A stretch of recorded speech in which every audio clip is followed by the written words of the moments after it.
Mesdames et messieurs, bonsoir. Très heureux de vous retrouver sur Matin Libre Télévision. Bienvenue à votre émission Matin Libre Politique. Aujourd'hui, nous allons pouvoir parler de l'actualité liée donc au parti Les Démocrates. Vous le savez, le 22 mars dernier, le parti a organisé son conseil national. À ce conseil, on pourrait noter les conclusions.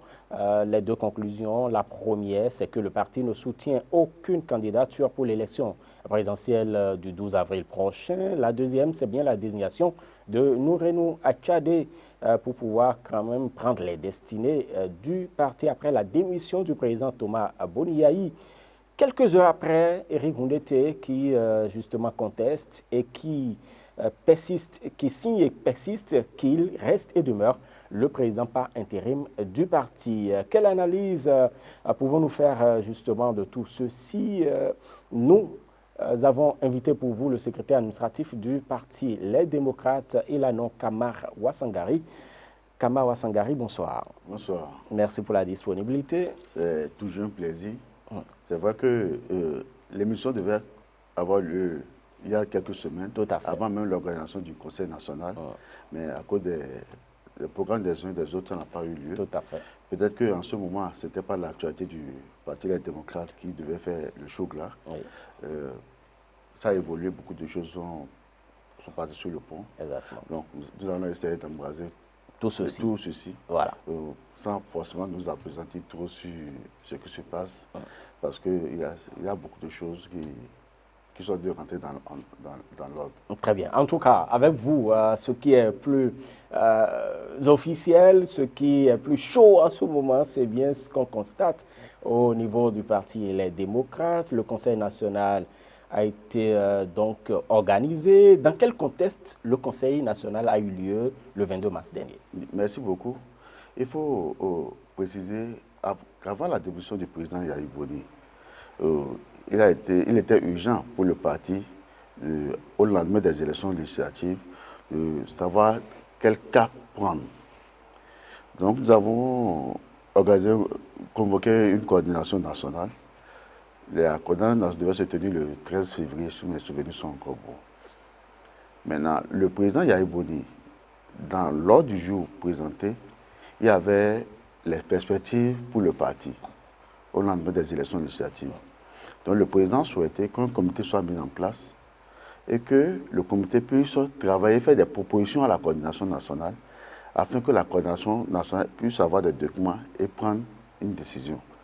Ce qui a fait que la session du 13 février a été reportée. Le comité a été mis en place et le comité a travaillé. Le rapport du comité, on ne va pas faire lecture de tout le rapport, oui. Mais les deux recommandations principales étaient que dans le comité, il y avait un groupe qui voulait que le parti aille soutenir en même temps le président, le duo candidat, le duo candidat un des duos candidats en liste. Par contre, avant les élections, bien sûr, par contre, le second groupe voulait que s'il devait avoir une discussion avec le duo, il faut attendre au lendemain des élections présidentielles. Parce que conformément à la Constitution en vigueur, il est prévu qu'un accord de coopération peut être signé entre le pouvoir et l'opposition, parce qu'à cause des 6 ans de trêve politique. C'est vrai que ceux qui étaient dans cette dynamique étaient majoritaires dans le comité, mais ils ne sont pas restés fermés. Ils ont toutefois, si les duos demandent à rencontrer le parti, qu'ils sont ouverts à toute discussion avant les élections. Donc, le rapport a été présenté à la coordination qui a débuté le 6 mars et qui s'est poursuivi le 13 avant de prendre fin le 22 mars passé. Donc, le débat a été fait le 13 mars et majoritairement parce que si vous voyez les deux propositions, personne n'était contre une discussion avec les duos de candidature. Et c'est effectivement la coordination retenu que tout le duo qui va nous saisir, que la discussion va se faire. Donc on s'est rendu compte à ce moment que le parti FCBE avait déjà envoyé un courrier dans ce sens et la coordination nationale a autorisé naturellement. Donc, le 17 mars, la rencontre a eu lieu au siège du parti. Une rencontre conduite par le secrétaire exécutif national candidat du parti à la présidentielle, le président Paul Lompin, avec une forte délégation. Les discussions se sont bien passées. Et comme c'était une mission qu'on nous avait, que la coordination a commandée, on leur a signifié que le compte rendu sera fait à l'instance. Jusqu'à la date le conseil national devait avoir lieu le 21 en principe, oui. Mais parce qu'il y avait la fête de Ramadan, effectivement, parce qu'il y avait des délégués qui devaient venir à l'intérieur, on a dû reporter ça au 22. Nous sommes rendus compte que jusqu'à la date du 22, le second duo n'a pas saisi, pas écrit, comme la coordination l'avait souhaité, le Parti Les Démocrates. Donc, le 22, au niveau du conseil, avant d'aller d'abord au conseil, oui. Il y a d'abord la session de clôture de la coordination qui a eu lieu le matin, où le point a été fait. Mais c'est un point en principe sans débat, c'est une information de la mission confiée par l'instance. Et on s'est porté vers le champ d'oiseaux pour poursuivre, pour démarrer la les session des travaux du Conseil national. Donc, naturellement, arrivé sur les lieux, nous sommes rentrés dans le vif du sujet. Si vous suivez bien la chronologie, lors de la coordination nationale, après la présentation, la coordination nationale avait été convoquée sur 7 points. Bon, naturellement, il y avait le rapport d'activité du secrétaire administratif qui a été validé, le rapport d'activité du secrétaire à la trésorerie au patrimoine qui a été validé, le rapport sur les perspectives qui a été, où des recommandations ont été validées également. Il y avait l'organisation d'un séminaire au lendemain, parce qu'après les élections, il était important que les responsables puissent se retrouver avec des candidats pour faire le point et tirer les conclusions. Donc, il a été autorisé la tenue de ce séminaire qui va se faire d'ici là. Et il était déjà programmé la convocation d'un congrès extraordinaire et d'un comité et d'un conseil national extraordinaire. Or, quand nous avons, en vidant la question des perspectives, oui. On a tous reconnu que conformément à nos tests, cette décision de soutenir ou pas un duo candidat ne pouvait pas être prise par la coordination nationale. Dans nos tests, c'est le Conseil national qui pouvait prendre cette décision. Donc, naturellement, à cette étape déjà, nous avons validé la convocation d'un Conseil national. Donc, quand le point sur la convocation d'un Conseil national et d'une coordination nationale est arrivé, on leur a rappelé que ce point était déjà inscrit avant la démission du président. Parce que, comme je l'ai dit, le 13 février, c'était le président Yaboun qui était là, qui avait convoqué. Donc, ce point était déjà inscrit. Et il rappelait qu'à ce niveau, on ne parlait pas encore de perspective, forcément parce qu'il n'y avait pas un document qui existait, mais il était urgent que nous avons constaté des démissions. Il était urgent qu'on puisse pouvoir au poste vacant. Parce que ce sont des prérogatives du Conseil national. Parce qu'en deux congrès, c'est le Conseil national qui se réunit. Et conformément à l'article 30, c'est le Conseil national qui a pouvoir à désigner les membres de la coordination nationale. C'est-à-dire désigner les membres de la coordination, c'est-à-dire pas mettre en place un nouveau bureau, à pouvoir au poste vacant. Donc c'est là on a dit... Ça, c'est l'article 30 des statuts. Et c'est là, en tant que secrétaire, j'ai rappelé les conditions. Et il a dit, comme il faut pouvoir au poste, et que c'est ce même jour, le 13, où, après avoir fait la formalité d'aller rencontrer le président à Tchao, où il nous a notifié son départ, ce même 13, on a pris acte de sa démission. Oui. on a confirmé l'intérim que devait assurer le premier vice-président, Éric Ndete. Donc l'intérim venait de commencer. Et on a dit, étant donné que depuis l'État bénin ne doit plus du milliard qui n'est pas encore payé, quand je prends le financement public, quand je prends le remboursement des frais de campagne 2023 qui n'a pas été fait jusqu'au point, on s'est dit qu'il faut profiter pour ne pas faire des conseils nationaux chaque mois et qu'on a un conseil national convoqué c'était le 21. Il faut pour régler tous les problèmes qu'un conseil national devait être réglé. Et c'est comme ça qu'on a retenu de pouvoir au poste vacant au secours de ce conseil national. Ce qui veut dire... En fait, quand vous dites que vous êtes entendu, vous qui? Non, les membres de la coordination nationale. Et donc, même Éric Ndete était. Mais quand je dis membre de la coordination nationale, c'est une décision de la coordination nationale. Parce que, pourquoi on le rappelle? Parce que nous avons entendu dire que, justement, il a découvert le 22 mars, donc, que dans le projet d'ordre du jour, il a découvert, justement, le fait de pouvoir à la vacance des membres démissionnaires, dont le président, le poste de présidence. Non, je pense que les gens m'en excusent. À ce niveau, les gens ne sont pas honnêtes.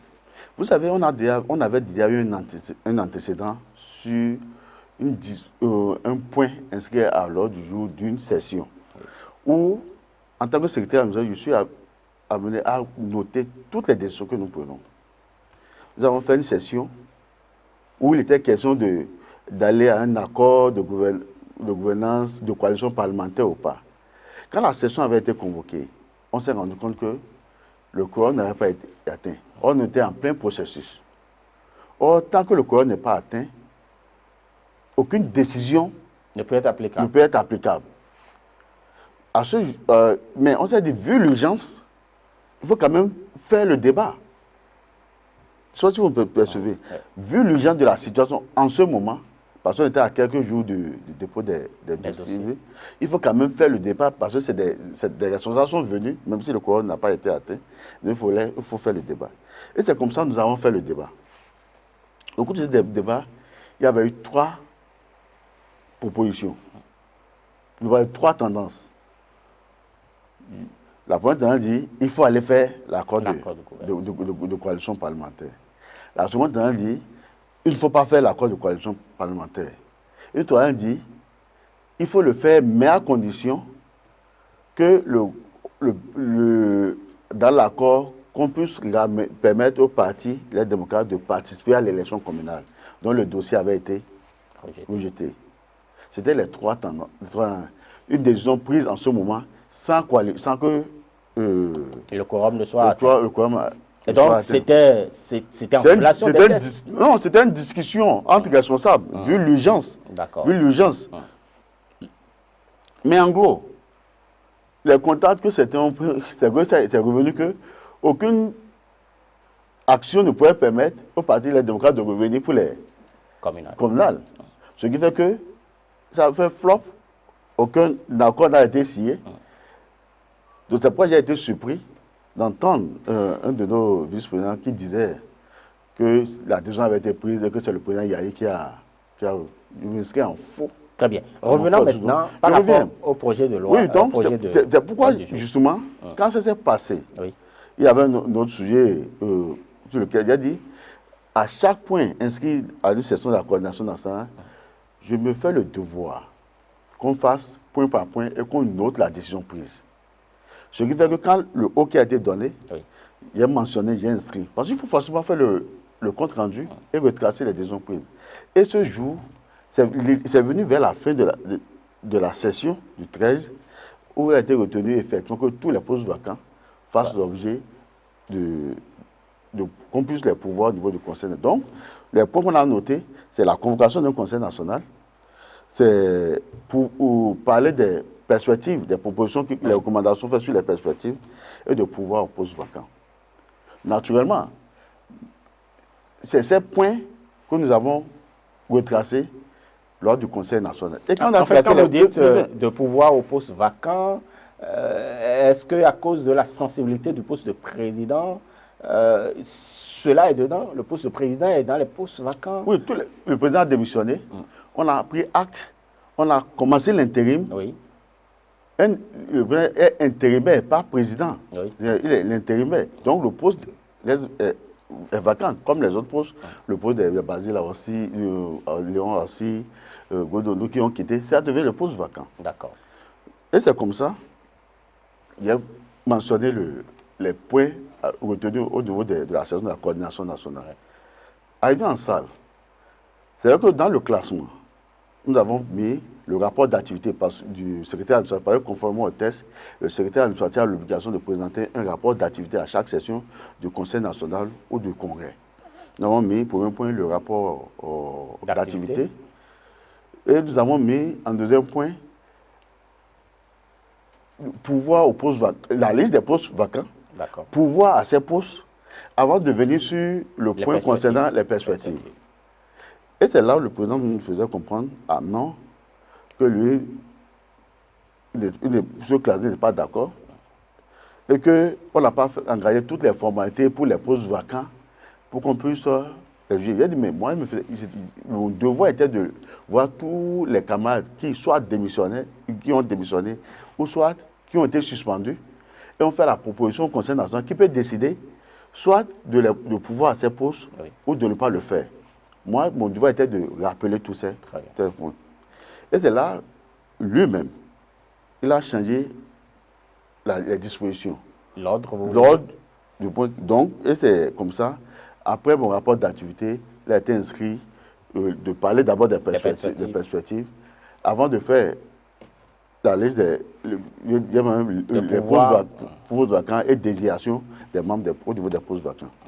C'est ça qui a été présenté au Conseil national. Il faut rappeler quand même que vous avez perdu assez de temps pour adopter l'ordre du jour. Non, vous savez, près de 10 heures. Vous savez, avant d'arriver à déjà la veille, nous avons eu que ça devait se passer comme ça. C'est pourquoi les gens sont restés quand même, ils savaient qu'il y avait quelque chose qui était prévu pour retarder. Parce que c'était un dimanche, certains devaient repartir à l'intérieur pour attendre jusqu'à ce que les gens quittent avant que ces points ne soient abordés.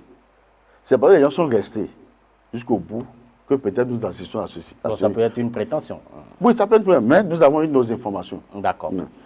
Donc quand nous avons fait cette adoption, parce que c'est très important de le préciser, un conseil national ordinaire et un conseil national extraordinaire, la différence est la seule, on peut dire.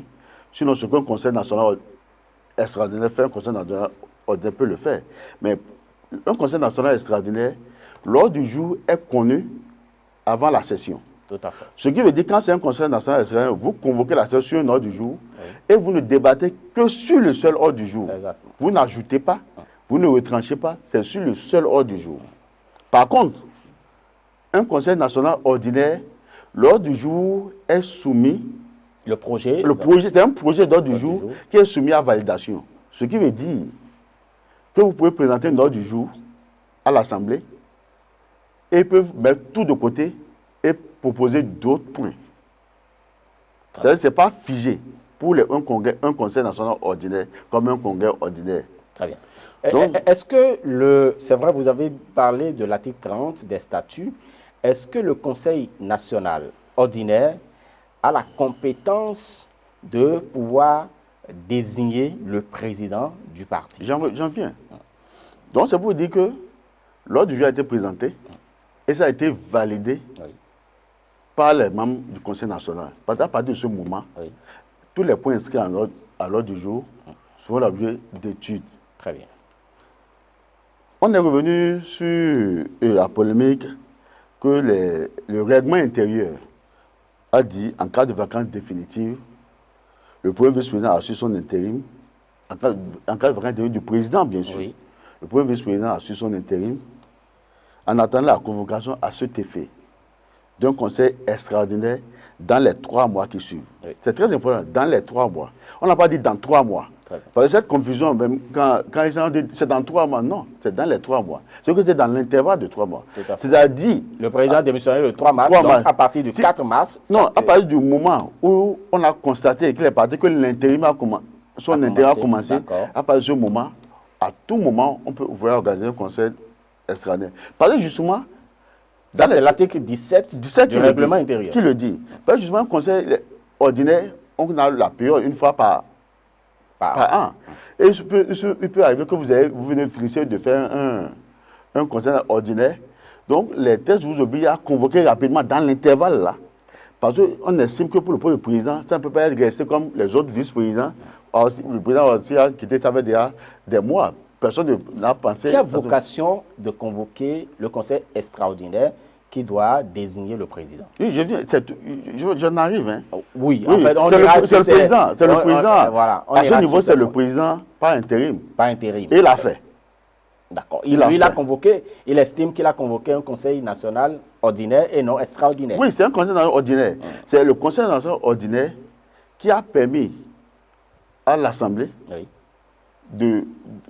qu'on se mette avec le projet d'ordre du jour et que ce projet soit validé. Validé par le conseil.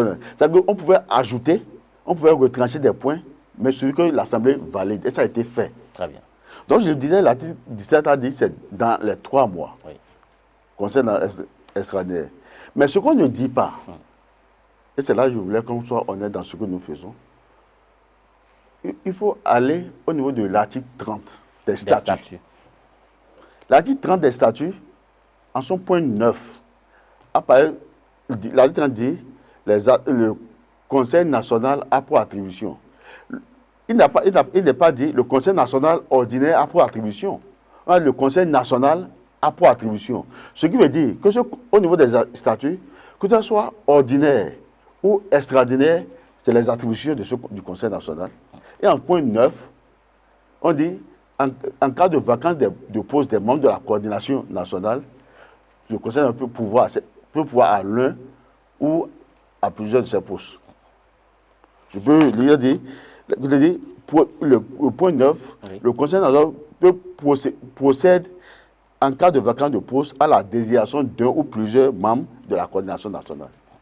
L'article 33 a cité les membres de la coordination nationale. Eux, en premier, c'est le président du parti. Très bien. Je veux dire, conformément à l'article 30, tous les postes des membres de la coordination nationale peuvent être pourvus par le Conseil national, qu'ils soient ordinaires ou extraordinaires. Et mieux, en revenant au niveau du règlement intérieur, les dispositions générales, dès le début, deuxième alinéa, il est en cas d'ambiguïté ou de contradiction entre le statut et le règlement intérieur, le statut prime sur le règlement intérieur. D'accord. En cas d'ambiguïté ou de contradiction, le statut prime sur le règlement intérieur. C'est tout ça que les délégués au Conseil ont évoqué. Et il a été dit, on doit pouvoir se poser. Mais après ça, il y a encore une autre polémique qui est venue, que l'article 96, je crois, du règlement intérieur dit quand quelqu'un démissionne, il faut engager des formalités, lui envoyer une lettre avec accusé de réception et attendre qu'il fasse 1 mois avant de constater son démission. Et qu'on n'a pas... Vous l'avez fait pour le président, mais vous ne l'avez pas fait pour les autres. Qu'on n'a pas fait pour les autres. Il a dit, ce n'est pas la première fois que les gens démissionnent. Je me rappelle, il fut un moment où, en 2021, le camarade Irénée Agossa et le VP Corentin Corée sont allés, en violation des adhésions du parti, sont allés se porter candidat. Nous avons pris acte, la coalition a pris des sanctions et les a suspendus. En ce moment, c'est le président qui était président du parti. D'accord. Mais aucun courrier n'a été envoyé parce qu'on a dit que c'était un cas flagrant. On n'avait pas besoin. En 2022, il y a Moïse Kérékou et un de nos camarades, le Kakesso, qui ont déposé leur lettre de démission. La coalition a pris acte. Sans faire des débats. Sans faire le débat. Parce qu'on a dit, Moïse Kérékou, on a été aussi avait même été déjà suspendu. Donc c'était des cas flagrants. Parce que quand on ne nous demande pas aujourd'hui de demander d'inviter le camarade Sodji à revenir dans le parti, les militants ne vont même pas accepter. Donc on a dit, pour des cas flagrants avec les preuves à l'appui, je pense que ça prouve que les intéressés ont déjà choisi un camp. Il y a certains même qui sont déjà députés sur notre liste. On ne peut pas leur dire C'est-à-dire c'est déjà acté. Mais par contre, comme ils l'ont dit, pour le cas du président Yahya Boni, on avait rejeté, on allait le voir, même si ce n'est pas par lettre, on allait le voir, il a confirmé que lui, il est parti, et qu'on est venu, on a pris acte, et on a engagé son intérim par le gouvernement. C'est-à-dire qu'on considère qu'on a fait toutes les formalités. Donc, au moins pour ce cas où toutes les formalités sont faites, le Conseil national donc à la désignation d'un nouveau président. Et c'est là où... Il y a eu beaucoup de tensions par ailleurs. Est-ce qu'avec ces tensions, avec ces échanges, hein, parce que quand on a entendu quand même l'un des cadres également qui a parlé de violence verbale, même violence physique presque également, est-ce que dans ce tohu-bohu, le président par intérim a suspendu, a levé la séance? Oui, au moins, quand vous avez parlé de violence physique presque, s'il avait violence physique, on aurait déjà eu les images qui suivent. Parce que justement, au niveau du Conseil national... Presque, parce qu'il a dit au niveau du Conseil national, il y a des personnes qui voulaient en venir au niveau du Conseil national, oui, aucun portable n'a été mis dehors, comme dans nos sessions de la CONA où on met les portables. Donc, tout le monde avait son portable à l'intérieur. On a même remarqué que les propos circulaient des uns des autres, circulaient dans les réseaux sociaux. Il y a des gens qui enregistraient les interventions des noms. Donc, s'il avait vraiment ce qu'il disait, on aurait déjà eu des images. Mais il y avait des propos quand même, des propos très graves qui avaient été prononcés. Non, vous savez, en termes de quand on demande par exemple au président, vous n'avez qu'un pouvoir procédural. Par exemple, en tant que président du Sénat, il n'a qu'un pouvoir procédural. Mais il n'a pas un pouvoir décisionnel. C'est l'Assemblée, c'est le Conseil national qui décide. Quand il dit non, en tant que président, je ne vais pas faire, on dit, si vous ne vous entendez pas, et c'est ce que nos thèses disent, soit si le consensus n'est pas obtenu, vous allez au vote. Donc, si sur un point, on ne s'entend pas, c'est qu'il faut aller au vote pour voir la majorité. Mais comme déjà ils ont vu que la majorité était d'un côté, dans ce moment, et sur ce point où il fallait désigner un autre président, que le président et quelques camarades se sont levés, il dit qu'il lève la séance. Mais le Conseil national, automatiquement, dit qu'il n'a pas... Et c'est là où j'ai eu l'expression, président, vous n'avez pas un pouvoir décisionnaire, vous n'avez qu'un pouvoir procédural. Et comme les thèses disent... Et il a les prérogatives de lever la séance, n'est-ce pas? Il n'a pas les prérogatives, il n'a les prérogatives sur décision du Conseil. D'accord, donc lui peut dire, je lève la séance et le Conseil dit non. Les délégués vont dire non. Non, à une forte majorité. Est-ce que c'est ce qui s'est passé? Et c'est ce qui s'est passé. Et c'est pourquoi, justement, quand il s'est levé, oui, avant de poursuivre, nous avons dit de faire le point de ceux qui sont restés en salle. On a repris notre liste de présence pour nous assurer que ceux qui sont restés, on fait le quorum. Très bien. Et c'est après cette étape, on a eu le quorum a été constaté que les travaux ont été poursuivis. Et dans ce cas, c'est toujours par ordre de président. Quand un vice-président, le premier vice-président sera indisponible, automatiquement c'est le deuxième vice-président. Si lui-même se mettait indisponible, c'est le troisième vice-président, ainsi de suite. Est-ce que le deuxième vice-président, donc l'ancien député Noureino Achadé, est venu dire qu'il y aura donc une planification d'un conseil national extraordinaire qui se tiendra samedi, qui va suivre? Est-ce qu'il a prononcé ces mots par la suite et il est revenu sur justement ce qu'il a dit aussi? Non, c'était intéressant quand le ministre l'a dit. Il dit quand le président est venu dire, est-ce qu'il ne faut pas convoquer un conseil national extraordinaire? Parce qu'on était pratiquement un peu tard, hein? On était pas tard dans la nuit. Mais les membres du conseil ont refusé. Quand vous avez le ministre aussi l'a dit, certains ont dit, mais d'autres ont dit non. Ça veut dire qu'on a senti que le non dépassait le oui. Donc lui, il faisait une proposition. Il faisait une proposition, exactement. Il faisait une proposition, mais à la majorité des membres du Conseil national, ils ont dit non. C'est le Conseil national qui est souverain, les travaux vont se poursuivre. D'accord. Et là, il est obligé de se plier à la décision du Conseil national. Très bien. Et c'est comme ça qu'on a fait on a fait une nouvelle liste de présence. Et quand le quorum a atteint, il ne restait que le point pouvoir au poste. Et étant donné que c'était le poste du président seul qui était, où on estimait qu'on a rempli toutes les formalités, le Conseil a décidé de pouvoir uniquement à ce poste. Et c'est en ce moment que le camarade Nouinacha a été proposé. Et à l'unanimité de tous ceux qui sont restés et qui constituent la majorité des membres du Conseil, le camarade Nouinacha a été désigné comme président du parti. C'est une élection, c'est un vote ou comment ça s'est passé? C'est comment? Non, quand on a demandé à tous ceux si le Conseil national était favorable, tout le monde a levé la main. D'accord. Et l'hymne national a été entonné. D'accord. A été entonné. Et c'était des cris de joie, des ovations, des ovations. Et un point sera fait. D'accord. Et donc, pour vous, le président du parti est Nourenou Achadé. Oui, oui, ça, ce n'est plus, c'est sans ambiguïté. Très bien. Vous Le avez président suivi... actuel, mais il faut préciser que Oui. il n'a pas un mandat de 3 ans. Il est président pour finir Le mandat du président Yahi. Et en octobre, il y aura un congrès pour renouveler le bureau de tout le bureau de la coordination nationale. Très bien. Vous avez suivi, surtout sur nos antennes, Eric Ondete. Qu'est-ce que vous en dites? Moi, j'ai suivi.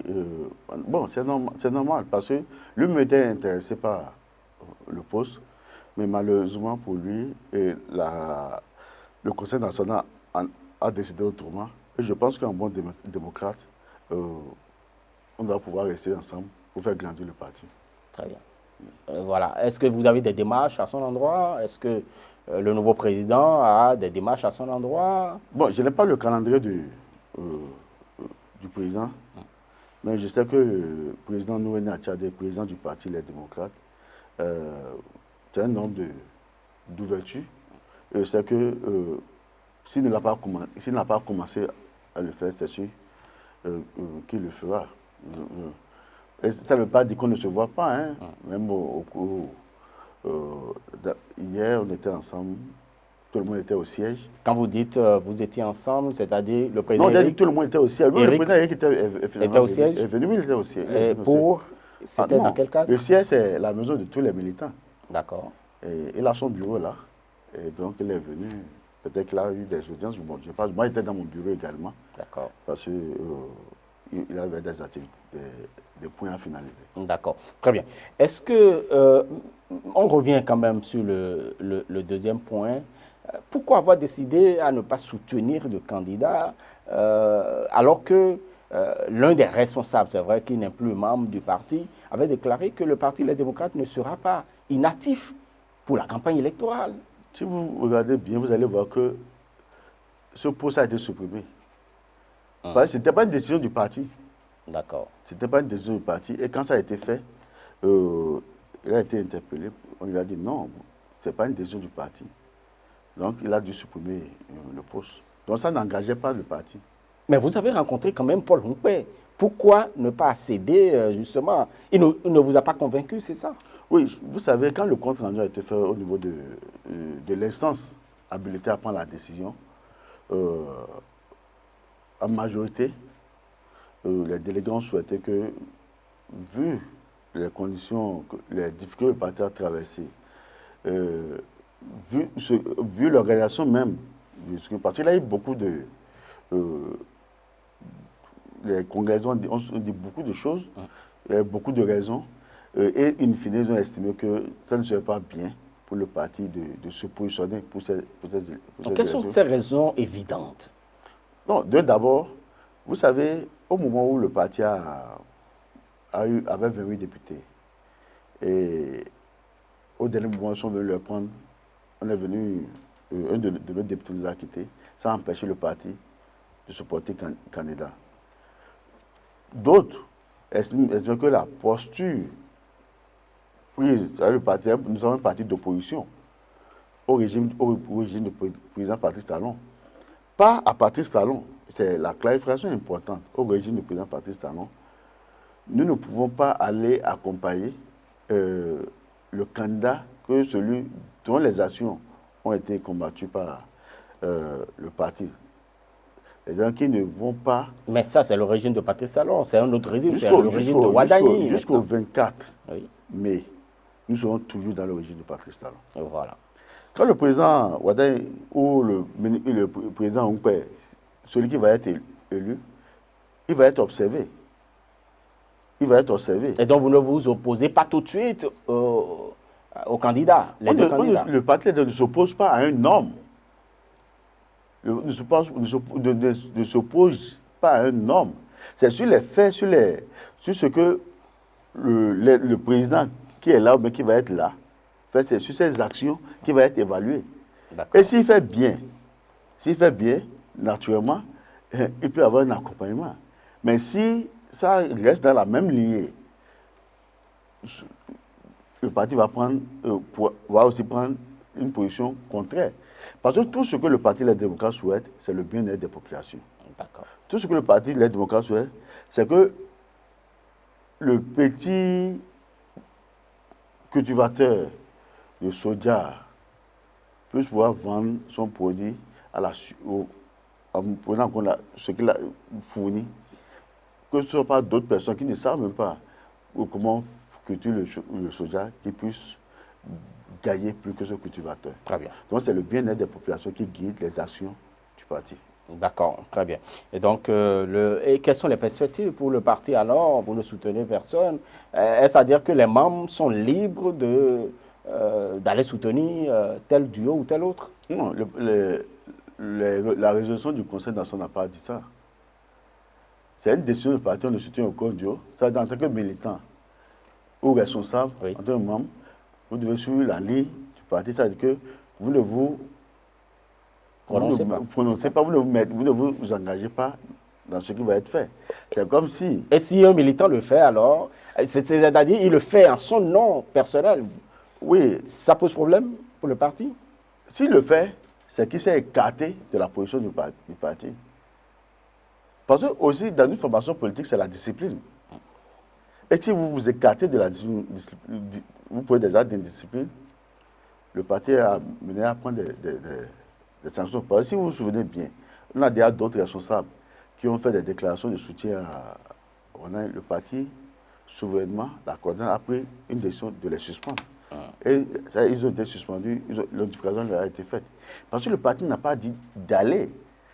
Quand vous allez, vous vous excluez vous-même. Si le parti avait dit d'aller, là, si vous allez, on sait que c'est le parti qui vous a donné l'autorisation. Mais maintenant, le parti a dit, on ne soutient aucun duo. D'accord. Très bien. Et quelles sont les prochaines actions du Parti Les Démocrates? Vous allez attendre pendant 6 ans, et puis 2033, vous allez réapparaître, ou qu'est-ce qui est prévu? Bon, je ne sais pas, je ne comprends pas. Quand certains disent, de 7 ans ou 14 ans, personne n'a le contrôle de ce qui va se passer demain. Personne n'a le contrôle de ce qui va se passer dans 1 an. Oui. Personne n'a le contrôle de ce qui va se passer dans 2 ans. Le président Talon, quand il venait au pouvoir en 2016, si je me souviens, il n'avait que 5 députés à ses côtés lors des élections. Mais en moins d'1 an, il a pu construire le BMP, non, bloc de la majorité, avec une 60aine de députés. Qui lui a cru. C'est que personne ne peut savoir ce qui va arriver dans 1 an, dans 1 mois, tout. Parce que justement, le Parti des démocrates, comme les thèmes du Conseil national, nous avons appelé à redynamiser notre formation politique, à occuper, à remobiliser les militants à la base. Et ça va s'atteler à former les militants à la base. Parce que 6 ans, nous avons le temps de reprendre là où ça n'a pas fonctionné. Mais le recoller les morceaux, est-ce que ce n'est pas l'un des défis quand on sait qu'il y a quand même une petite crise qui est à l'interne, des personnes qui contestent, des personnes qui sont en marge des décisions que vous prenez et tout ça? Est-ce qu'il n'y a pas un défi d'abord à relever? Non, vous savez, ce qui se passe dans les partis de la démocratie, c'est la vitalité du parti. Ah bon? Je peux vous dire qu'en tant que secrétaire administratif, d'hier à aujourd'hui, les messages de demande d'adhésion que nous avons reçus, c'est comme si on venait de gagner la loterie. Ah bon? Nous avons déjà beaucoup de militants qui demandent à adhérer au parti. Ça veut dire que les populations là-bas ont accueilli favorablement la position du parti et sont encore beaucoup plus intéressés à renforcer le parti. Et vous savez, dans un parti politique, c'est l'adhésion individuelle. C'est comme ça aussi le départ individuel. Si quelqu'un veut partir, vous ne pouvez pas retenir la personne. Mais au moins certains partent, d'autres rentrent. Et moi, j'ai foi, avec la criée des mouvements de soutien au président Wadaï, j'ai foi, si c'est lui qui gagnait, j'ai foi que beaucoup ne trouveront pas ce qu'ils espéraient en allant là.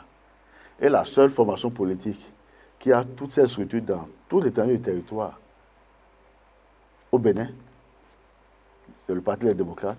Nous serons l'alternative crédible. Très bien. D'accord, très bien. Et donc, vous avez prévu quand même un séminaire pour les candidats qui n'ont pas pu donc décrocher justement un siège à l'Assemblée nationale. Non, c'est un séminaire bilan, pas seulement pour les candidats qui n'ont pas pu décrocher. Il y a les responsables du parti, il y a les personnes ressources, il y a les candidats. Et c'est prévu pour quand? Non, l'autorisation a été donnée. Quand d'ici là, un comité va être mis en place, ils vont faire une proposition de date, de lieu et les documents qu'il faut les préparer. Et ça va se faire. De toute façon, le peuple sera informé du jour de la tenue de ce séminaire. Très bien. Et donc, le président Thomas Boniaï est très loin du parti désormais, plus de contacts. Non, le président, il a signifié lui-même. Vous savez, s'il a pris du repos, du recul, c'est qu'il avait vraiment besoin de s'occuper de sa santé. Donc, on lui a recommandé le repos. Donc, il se repose. Et donc, ce qui s'est passé dimanche, il n'en est pour rien. Mais il n'est plus responsable, il n'est plus président. Comment il va être impliqué? Parce qu'il y a certains quand même de vos camarades qui ont parlé de manipulation. Bon, vous savez, il y a certains, quand ils échouent, on cherche toujours le bouc émissaire. On cherche toujours. Vous parlez que c'est le président Yahi qui va dire à la majorité des membres du Conseil national, c'est comme ça que vous allez faire. Vous pensez ça? Qui va se mettre à ce niveau? Non, non, arrêtons.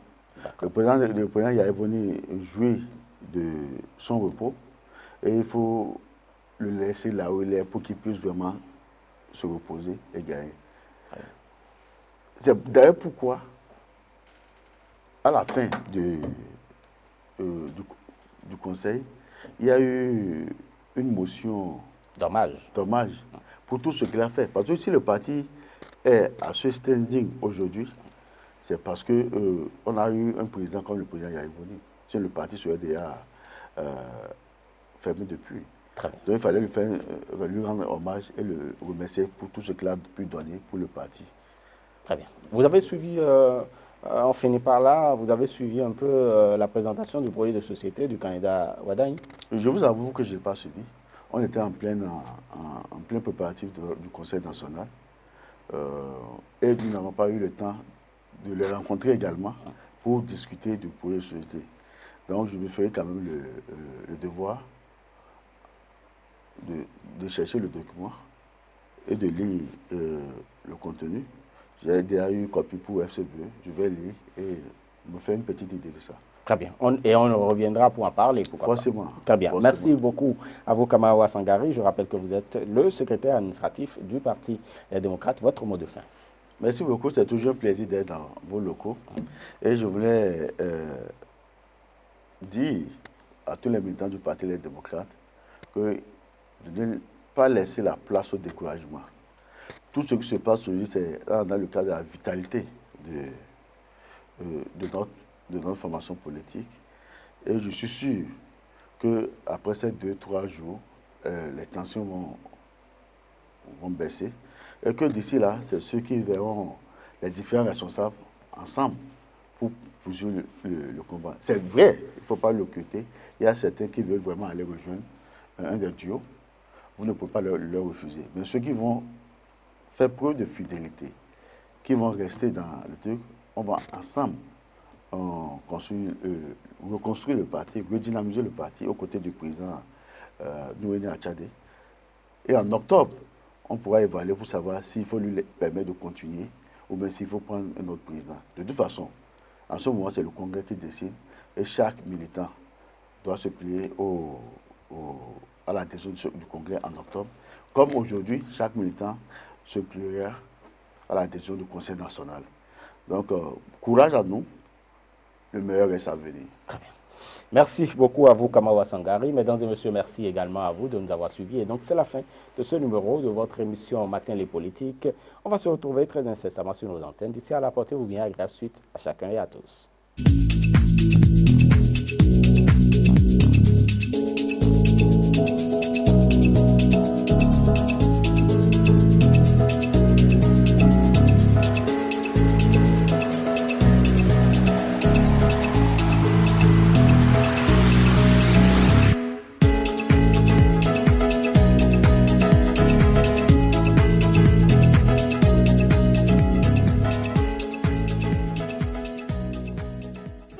Vous êtes particulier, artisan ou entrepreneur, association, ONG ou structure publique et privée.